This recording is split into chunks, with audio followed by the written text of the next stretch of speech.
지난해 강북구의 한 아파트 경비원이 주민 갑질로 극단적인 선택을 한 안타까운 일이 있었죠. 이 일이 있은 뒤 서울의 상당수 자치구에서 경비원들의 인권을 보호하기 위한 조례가 만들어졌습니다.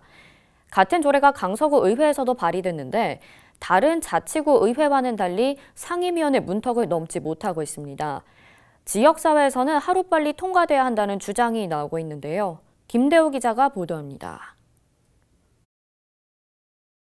강서구의회 윤유선 구의원이 발의한 한 조례안입니다.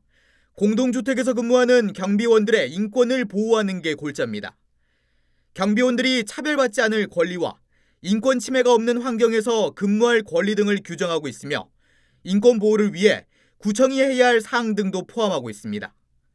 무엇보다 경비원들의 인권 보호가 미흡한 공동주택에 대해서는 구청이 행정지도에 나설 수 있도록 했습니다.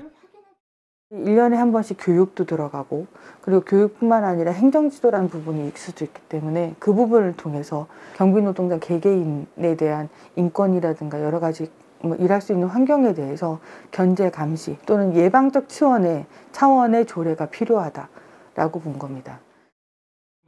이 조례안은 지난해 발의됐지만 아직까지 강서구의회에서 처리되지 못하고 있습니다. 해당 상임위원회에 계류 중인데 최근 열린 임시회 상임위에서도 보류됐습니다. 경비원뿐 아니라 공동주택에서 청소나 관리 업무를 맡고 있는 이들도 포함시켜야 한다는 주장과 해당 조례안의 필요성에 대한 의문 등이 제기돼 논의가 더 필요하다는 이유에서입니다.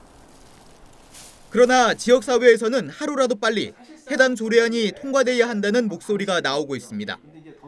공동주택에서 경비원들의 인권 침해가 발생했을 때 구청이 개입하기 위해서는 이 조례가 꼭 필요하다는 겁니다.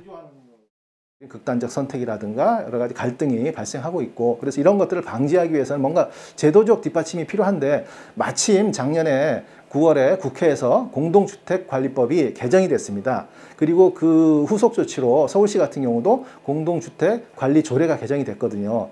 그래서 이런 제도적 뒷받침이 됐지만 이것이 실효성을 가지려면 저희가 볼 때는 자치구가 개입할 수 있는 근거를 만드는 게 더 중요하다고 보거든요. 강서구의회와는 달리 강북구의회와 도봉구의회, 동대문구의회 등 서울의 상당수 구의회에서는 경비원들의 인권을 보호하기 위한 조례를 이미 지난해 통과시킨 바 있습니다. BTV 뉴스 김대우입니다.